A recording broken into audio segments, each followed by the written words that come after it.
Os colaboradores e amigos do Ministério Jimmy Swaggart convidam você a se unir conosco nesta hora de culto e louvor, quando Jimmy Swaggart vai proclamar com ousadia a mensagem do poder de Jesus para mudar vidas.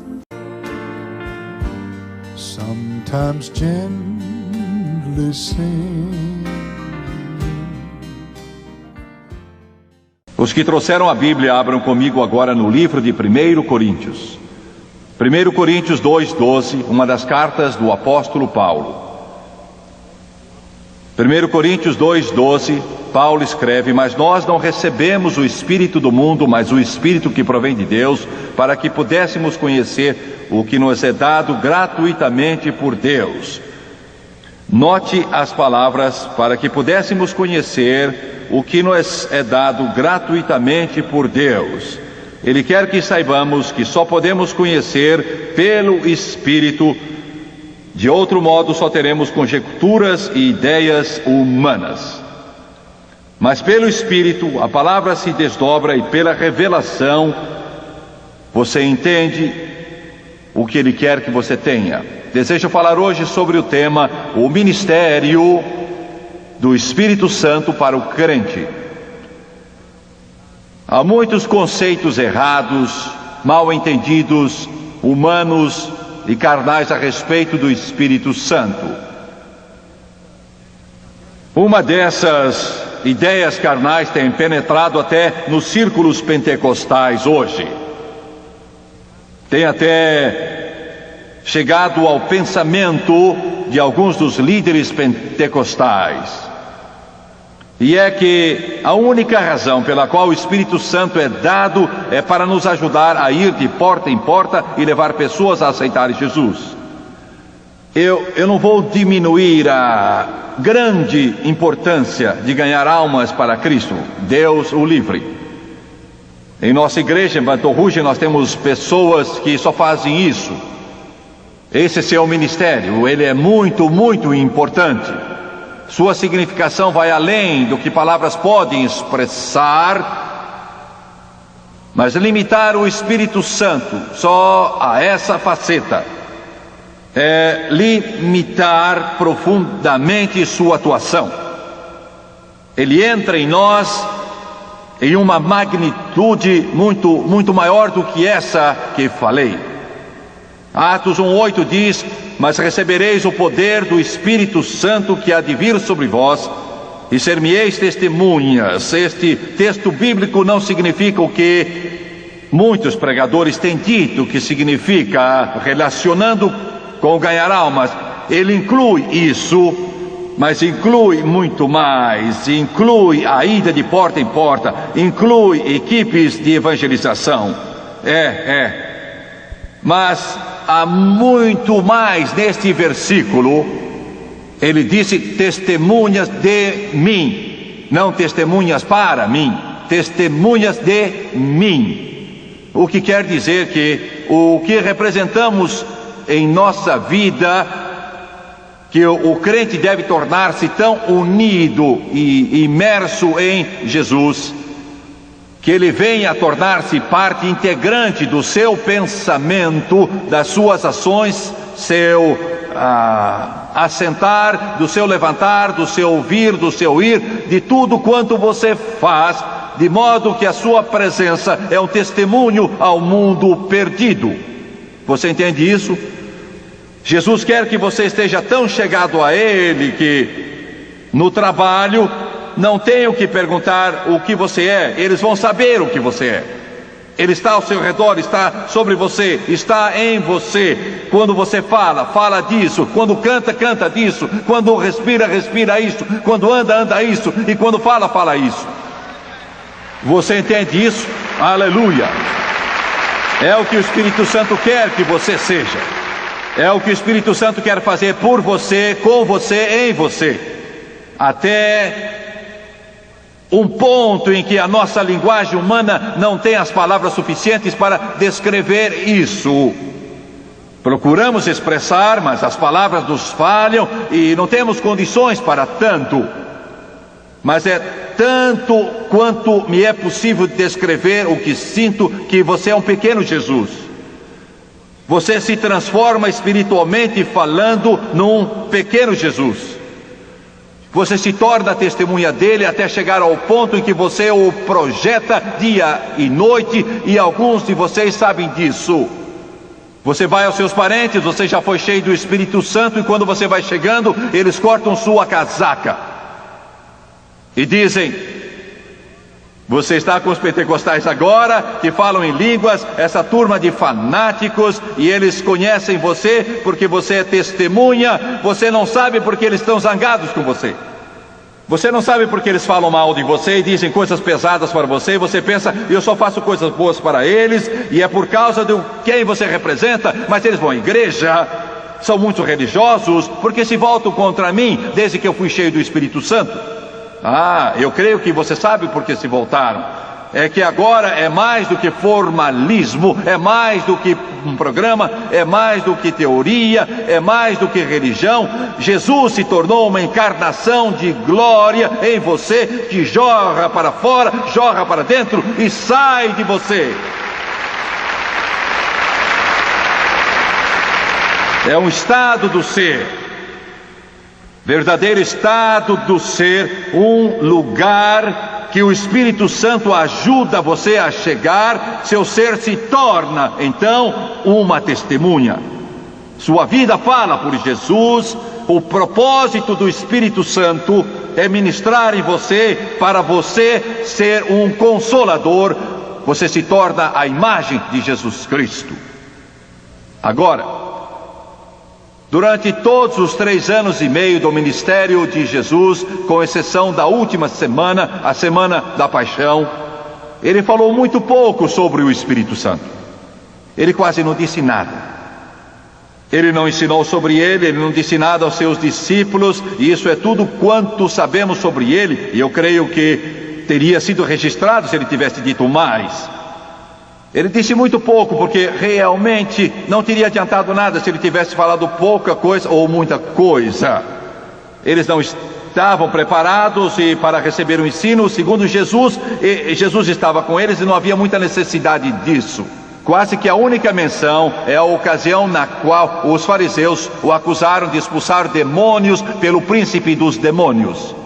E ainda que eles nunca mencionassem o Espírito Santo, Jesus disse que eles estavam perto de blasfemar do Espírito Santo, porque ele não realizava essas obras pelo poder de demônios, ele realizava essas obras pelo poder do Espírito Santo, como Deus ungiu Jesus de Nazaré com o Espírito Santo, o qual andou fazendo bem e curando todos os doentes e oprimidos do diabo. Mas na última semana do seu ministério, isso foi quase tudo que ele falou. Na semana da paixão, ele ficou em Betânia com Lázaro, a quem tinha erguido dos mortos, e Maria e Marta, irmãs de Lázaro, com exceção de uma noite. Mas a maior parte do tempo daquela semana, ele ministrava em Jerusalém e voltava para Betânia, que ficava junto do Monte das Oliveiras, e voltava para Jerusalém. Na última semana, Jesus ensinou 100 vezes mais sobre o Espírito Santo a seus discípulos do que no período de todos os 3 anos e meio postos juntos. E a razão é que ele estava se preparando para ir, seu ministério havia acabado, ele estava prestes a cumprir o propósito divino de sua morte no Calvário. E esta agora era a hora de lhes falar sobre o Espírito Santo, a fim de explicar o Espírito Santo para eles. E se você ler esses capítulos 14, 15 e 16 do Evangelho de São João, você vai ver que, vez após vez, ele discorreu sobre o Espírito Santo. E nesses 3 capítulos, 14, 15 e 16, ele ensina muitas coisas. Mas há 3 coisas que ele diz que talvez possam resumir e abranger a obra do Espírito Santo em nossa vida. Em nossa vida. Ele não mediu palavras, não as repetiu vez após vez, mas ele disse algumas coisas que irão ajudar você a entender um pouco melhor a atuação do Espírito em seu coração e em sua vida. Em São João, capítulo 14, versículo 20, achamos a primeira. Ele diz o seguinte: naquele dia, ele começa com a expressão temporal, naquele dia. De que dia ele está falando? Ele está falando do dia que virá depois que ele morrer no Calvário, levantar dos mortos, experimentar a ascensão e voltar ao céu e mandar o Espírito Santo a eles, e o Espírito Santo agora passar a residir no coração e na vida dos crentes. Naquele dia, esse era o dia de que ele falava. Ele disse: naquele dia vós ireis conhecer. Note a terminologia: depois que o Espírito Santo vier, vós ireis conhecer. Note a expressão: vós ireis conhecer. Recebereis um conhecimento divino que será diferente e muito acima do que o mundo tem para oferecer. Conhecereis o quê? Será química, biologia, ciência, álgebra, bioquímica? Não. Mas vão conhecer as coisas do Espírito. Vão dar um passo à frente. Crentes cheios do Espírito Santo vão dar um passo à frente no conhecimento a respeito das coisas de Deus. Há alguma coisa quanto a isso que você sabe. Você não entende bem, mas você sabe, você sente no seu íntimo. Você sabe quando o pregador está lá e está pregando e o Espírito Santo não está com ele. Você liga a sua televisão, você vai àquela igreja e o pregador não crê no Espírito Santo e ele prega e você sabe que está faltando alguma coisa. Como você sabe? Como você sabe? Você não sabe explicar, mas alguma coisa em você que sabe. Glória, aleluia, você sabe. Ele disse: conhecereis que estou em meu Pai, e vós em mim, e eu em vós. Mas irmão, há mais um ensino aqui. Ele disse: primeiro conhecereis que estou em meu Pai, e esta é a encarnação. Isso quer dizer que ele é Deus divino. Não só é um bom homem, não só uma figura histórica, não é só operador de milagres, não só um grande mestre, não só um grande profeta. Ele é Deus. Pode-se perceber, universidades cheias do Espírito, de fato cheias do Espírito, nunca vão ter uma discussão, uma dúvida sobre a divindade de Jesus Cristo. Professores se levantando diante dos alunos para dizer: não sabemos, eles saberão. Você conhece essas coisas?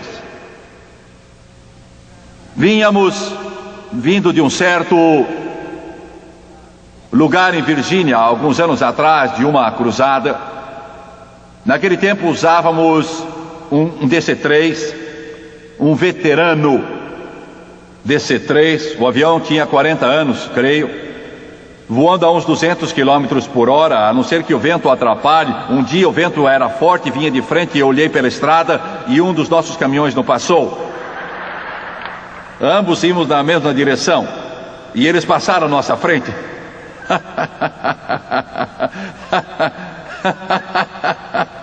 É assim quando você não tem o Espírito Santo, coisa não funciona.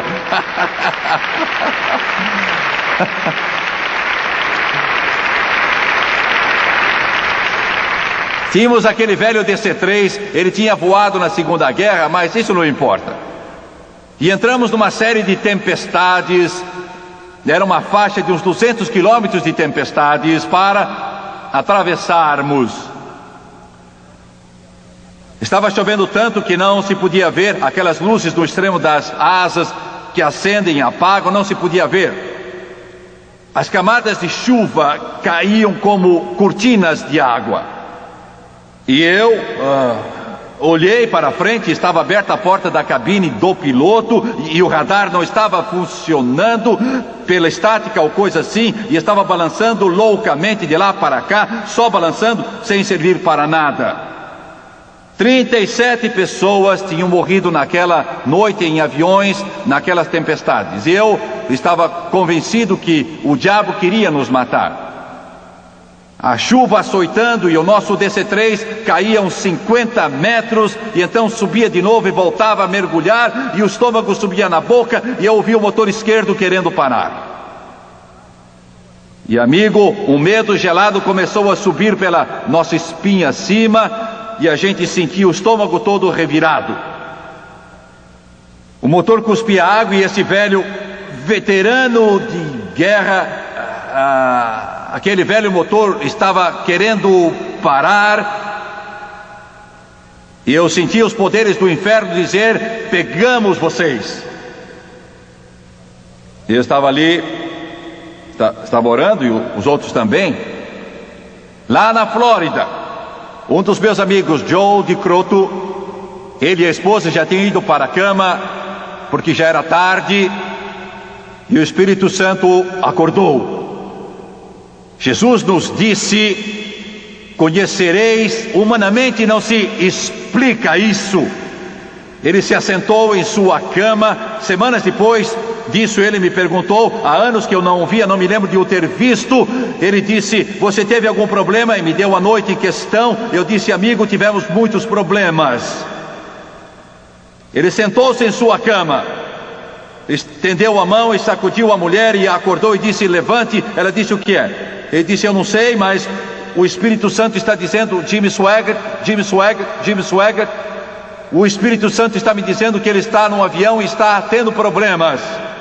O Espírito disse: ajoelhe e ore e confie na resposta que Deus vai dar. Que coisa notável, aleluia! A 2.000 quilômetros lá na Flórida, o Espírito Santo estava pondo meu nome na mente dele, e ele e a esposa prostraram a orar. Foi isso que Jesus quis dizer sobre: naquele dia conhecereis, naquele dia conhecereis, conhecereis, conhecereis, conhecereis. Glória a Deus. Ficaram orando até que a resposta veio. E a resposta foi bem estranha. O piloto de um 737 ouviu os nossos sinais, e através daquela estática, ele disse: estou ouvindo o seu chamado.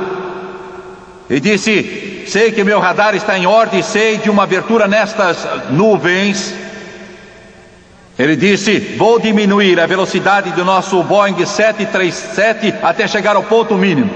E o avião dele estava lotado. Ele disse: eu creio que vocês podem ficar comigo bastante para eu tirar vocês do meio desta tempestade. Eu não sei se um DC-3 já seguiu um jato 737 em toda a sua história, mas eles aceleraram os motores ao máximo e disseram: motores, andem em nome de Jesus. Glória a Deus, louvado seja o nome de Jesus, aleluia. E seguimos aquele 737 com as nuvens pesadas de ambos os lados, porque o Espírito Santo estava no coração do povo, e Jesus disse: conhecereis. Meu Deus, eu podia sentir. São os recursos que temos. Pobre das nossas igrejinhas de hoje, vagueando por aí, tentando fazer as coisas na carne. Deus nos ajude a ser cheios do Espírito, a ter o Espírito em nossos coros, a ter o Espírito nos nossos pregadores, nos professores da escola dominical, e ter o Espírito em nossas orações, e ter o poder do Espírito Santo em nossa vida. Conhecereis, conhecereis, conhecereis, conhecereis. São João 16, 23. 16, 23, Jesus fala de novo, e naquele dia diz de novo: não pedireis. Ele disse: nada me pedireis, porque ele ia mostrar-lhes como pedir. Tudo que pedires ao meu Pai em meu nome, ele vou-lo dar. Primeiro conhecereis, e segundo vós ireis pedir. O Espírito Santo quer ajudá-lo a orar e ter a resposta às suas orações. Vou dizer uma coisa: você de fato não pode orar a não ser que o Espírito o ajude.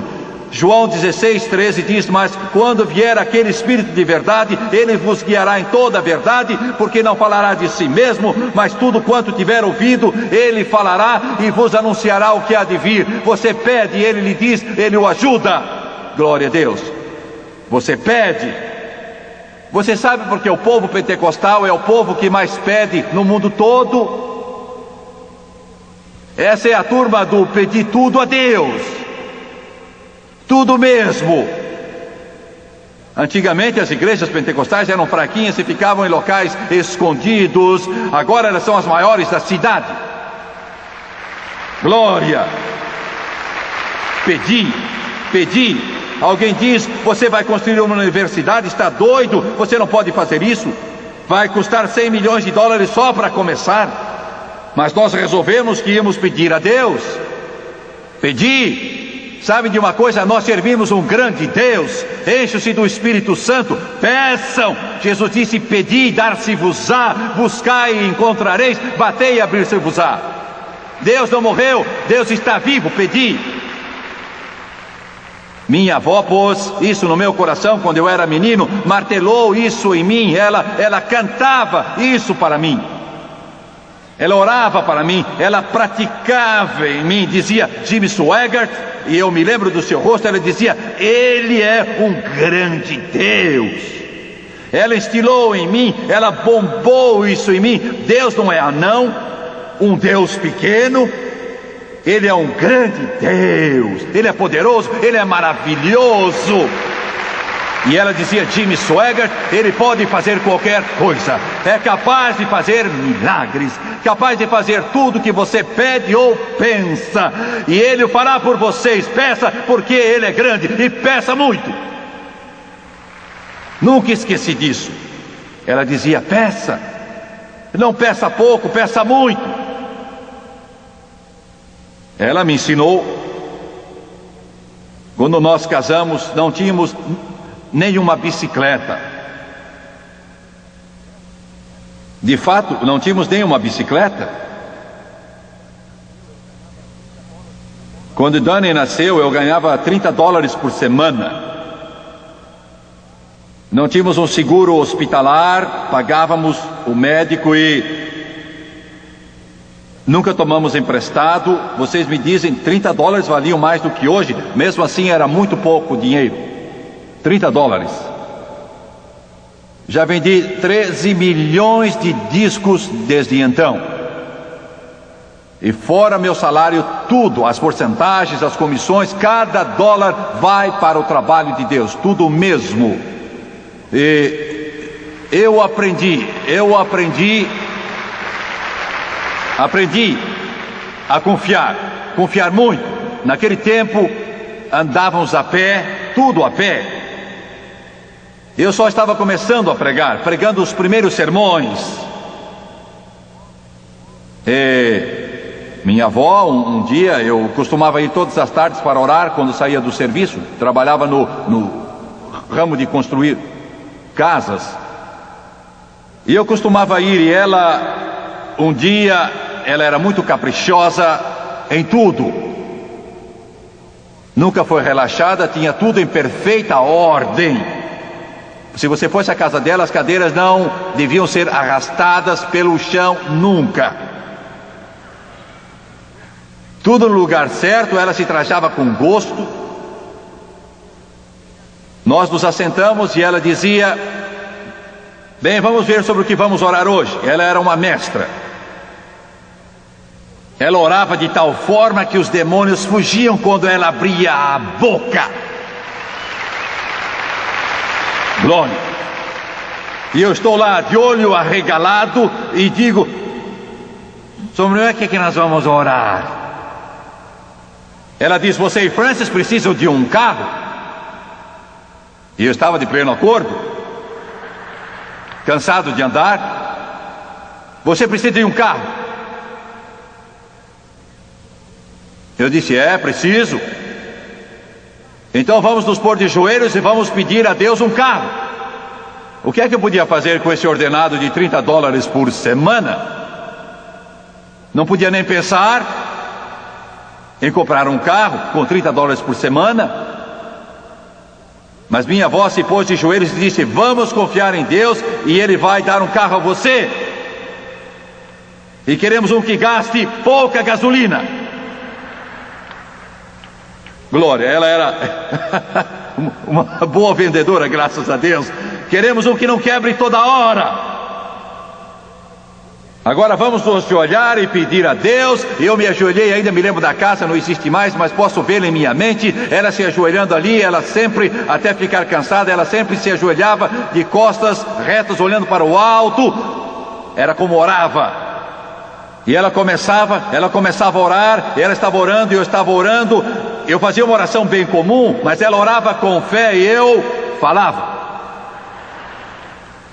Do que é que está falando? Vou lhe dizer o que eu estava falando. Eu fui bem humilde. Eu disse: Jesus, preciso de um carro.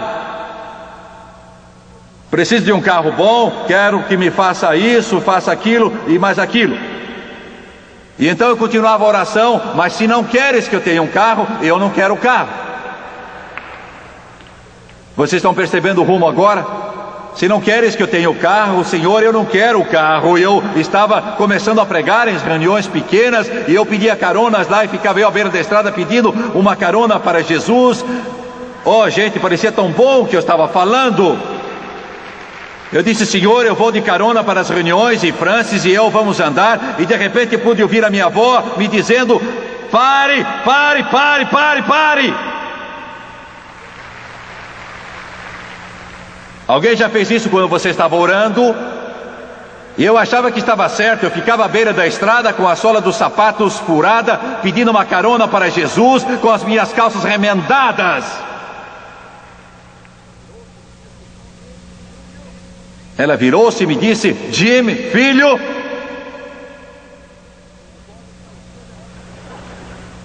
com os olhos faiscando, ela disse: você vai pedir carona? Não diga que vai pedir carona, você já está fazendo isso, seu bobo!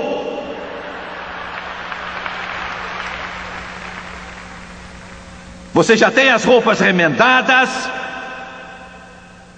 seus sapatos já estão furados, você não tem nada de fazer isso, já está fazendo. Precisamos de um carro. Agora ajoelhe-se de novo e ore direito. Louvado seja Deus, glorificado seja Deus. Glória a Deus. Ela me parou, graças a Deus me parou. Amigo, me voltei para ela e ouvi dizer: Jesus, esqueça tudo o que ele disse, não dê atenção nenhuma, é conversa fiada, ele não sabe o que está falando. Agora vamos começar de novo. Jimmy, ore direito. Naquele dia pedireis, naquele dia pedireis, naquele dia pedireis. Eu aprendi muito com ela. Se não fosse isso, não teríamos esse ministério hoje, ao redor do mundo. Vocês já me ouviram pregar em japonês? Pois vale a pena ver. É um negócio.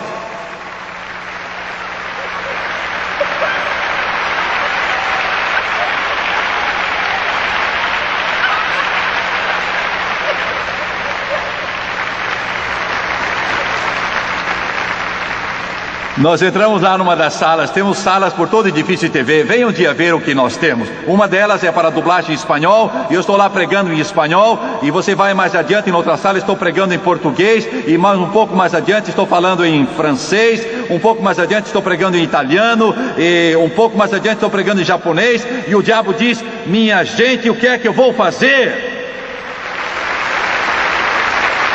Mas naqueles primeiros dias, aquela senhora grisalha, cheia do Espírito Santo, pôs em meu coração, em minha alma, pôs em meu espírito, e disse: ele é Deus, peça a Ele. Nós não teríamos este ministério, não estaríamos construindo igrejas e escolas bíblicas por todo o mundo, na base de $1 milhão por mês, se não tivesse sido por ela. E em 15 dias eu tinha um carro. 2 semanas.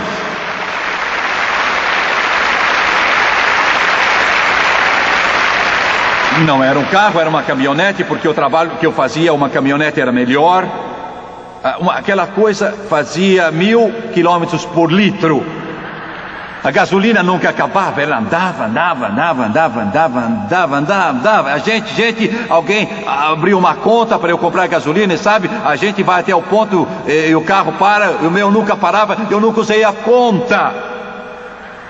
Eu vi a minha avó, Deus dá a ele um carro que ande sempre, ela dizia, porque ele não tem muito dinheiro. Aquele carro simplesmente andava. Pedi. Oh, Senhor, aleluia. Igreja, se eu pudesse levar você a ver. E por último, São João 14:12, Jesus diz estas palavras: na verdade vos digo, ou amém, ou sim. Na verdade vos digo que aquele que crê em mim também fará as obras que eu faço, e as fará maiores do que estas, porque eu vou para meu Pai. A expressão porque eu vou para meu Pai tem o mesmo significado que naquele dia. Não só você conhecerá, não só você pedirá, mas também fará. Glória a Deus. Eu sei algo a respeito da obra missionária no mundo. E quero dizer uma coisa: a mensagem pentecostal hoje está tendo umas 20 vezes mais aceitação do que a mensagem não pentecostal no campo missionário. Eu sei do que estou falando. Milhares estão sendo salvos pelo sangue de Jesus. Estive na Guatemala logo antes do Natal. Eles deixaram entrar 40 mil pessoas no estádio, iam deixar mais 10 mil entrar para assistir de pé, não havia mais lugares para acomodar a multidão. Era um estádio aberto e veio uma chuva torrencial. Eu nunca vi gotas tão grandes em minha vida, pareciam bolinhas de vidro, jorrando do céu e molhando todo mundo. 40 mil pessoas e ninguém saiu. Ficaram ali para ouvir o Evangelho. Pense nisso, ficaram lá sentados. Jesus disse: fareis não somente, conhecereis, não só pedireis, mas fareis. Vou ter que terminar. Há anos pregava no tabernáculo de Brightmoor, lá em Detroit, Michigan. Eu fiz uma cruzada lá para Bond Bowman. Alguns talvez se lembrem de Bond Bowman, um grande pastor. A primeira cruzada, se me lembro bem, durou 8 semanas. A segunda cruzada durou 9 semanas. Deus operou através do seu Espírito. Nós tivemos em Detroit há pouco tempo no estádio Cobo, numa grande cruzada. Mas quando se fica tanto tempo no local, a gente reconhece ao menos algumas pessoas. E eu vi uma menininha, ela devia ter eu calculo uns 12 anos, então. E a razão talvez de eu a ter notado é que ela tinha um capote surrado. Foi por isso que ela me chamou a atenção. Parecia que há 10 anos atrás já era velho, e você não encontraria quem quisesse usá-lo, mesmo que ele fosse de presente. Era mesmo um farrapo. E foi durante os meses de inverno. E eu observei porque ela estava sempre com ele, mesmo dentro do prédio, e o prédio era sempre aquecido, e com o auditório lotado ficava ainda mais quente. Ela não o tirava, ela ficava com ele o tempo todo. Era uma capa do tempo do onça, e era de chamar a atenção. E eu descobri mais tarde porque ela não o tirava. Ela simplesmente não tinha o que vestir, e ela sentia, sabe como as meninas sentiam vergonha? Vivia na pobreza. O pai dela era dado ao vício de beber, e sua mãe fazia o que podia, mas eles não tinham nada. E eu descobri isso mais tarde. Ela começou a vir às nossas reuniões. Eu fiquei sabendo que ela pegava uma carona quando alguém vinha para aquele lado da cidade, e quando não, aquela garota saía no meio da neve, no frio, e fica escuro lá onde ela mora, às 5 horas no tempo do inverno, e pedia carona. Perigoso como é, e assim chegava às reuniões. Creio que ela não perdeu muitas noites. Sabe por quê? Sabe por quê? Jesus mandou pregar o evangelho aos pobres. Ela não tinha nada, e ela sabia que não havia nenhum outro futuro, e ela teve um vislumbre de uma coisa melhor, e ela estendeu a mão àquela menininha de 12 anos e dizia: não posso perder, não posso perder, não posso deixar que isso escape. E ela começou a vir àquelas reuniões. Uma noite ela veio, culto terminado, havia gente ainda orando na frente, algumas pessoas, eu não sabia que horas eram, seriam umas 10, 10 e meia da noite, e essa menina subiu a plataforma, talvez fosse a metade da altura, e agora eles construíram uma igreja nova, linda lá, mas aquele era o tabernáculo antigo. E eu disse: querida, o que você quer? Porque ela tinha olhado para mim, eu sabia que ela queria algo. Ela disse: Jimmy Swaggart, eu tenho ouvido pregar noite após noite, após noite.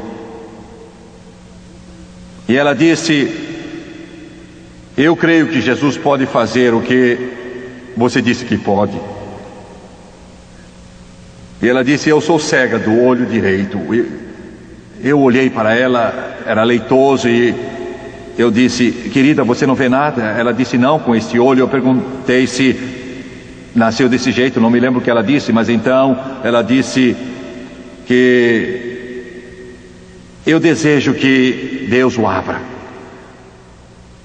Eu sei que muitos pregadores podem dizer muita coisa, mas eu vou ser sincero, eu nunca tinha visto um cego ser curado em minha vida.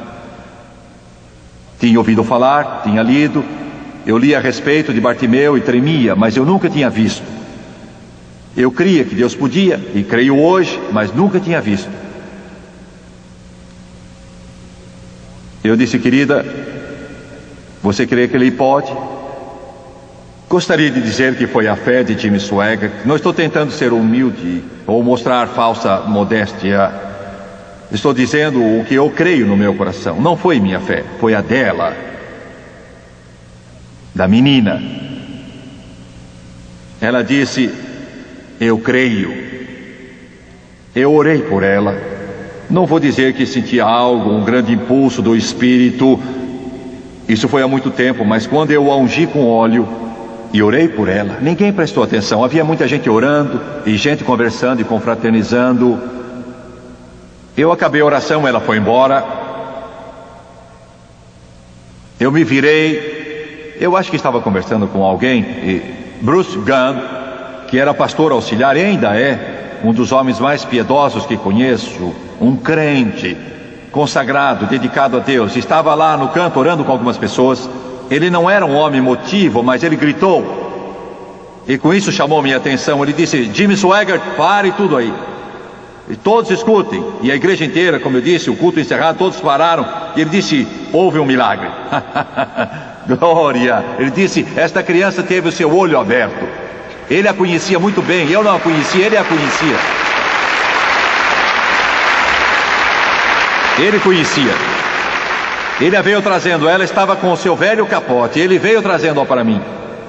E eu estava tremendo tanto que não podia falar com ela. Eu disse: querida, você pode ver?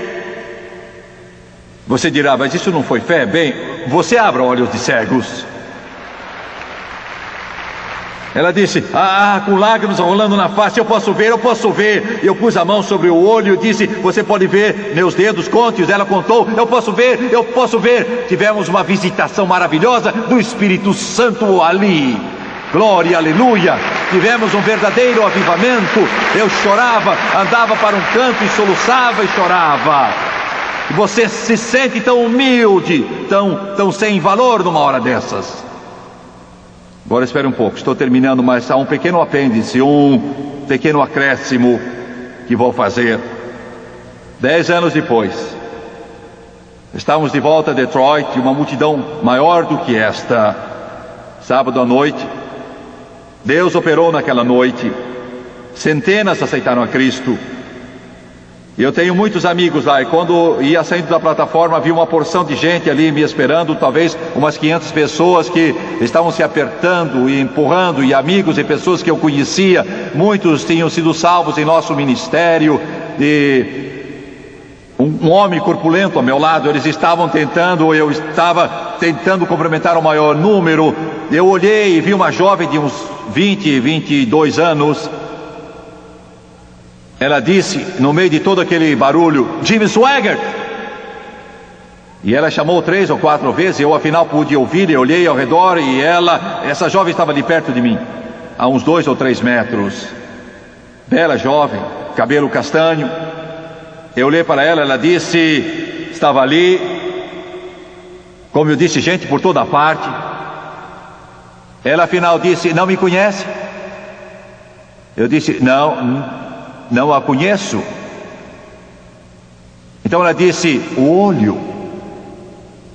E eu lembrei, 10 anos depois, disse ela, o meu olho está perfeito, eu estou vivendo para Jesus, servindo, adorando.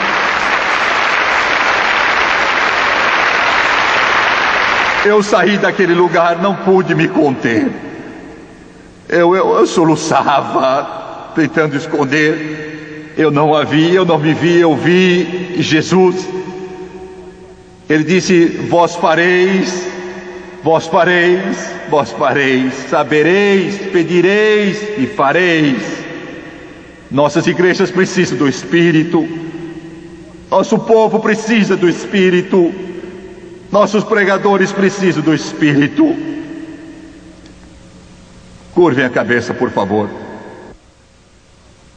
Aleluia, aleluia, aleluia. Eu achei sua graça. Tudo está completo. Ele supriu tudo para mim. Sentado e aprendendo aos pés de Jesus, eu sou livre, sim, sou livre. Senhor, toma estas palavras hesitantes e grava-as no coração do povo que aqui se encontra. Oh Espírito de Deus, sim, flui em mim. As cabeças curvadas, olhos fechados. Quantos aqui podem dizer, Jimmy Swaggart, estou salvo, sei que estou salvo, não tenho dúvida nenhuma, eu sei que estou salvo, mas ainda não recebi o dom do Espírito Santo. Você quer orar por mim? Eu quero ser cheio do Espírito.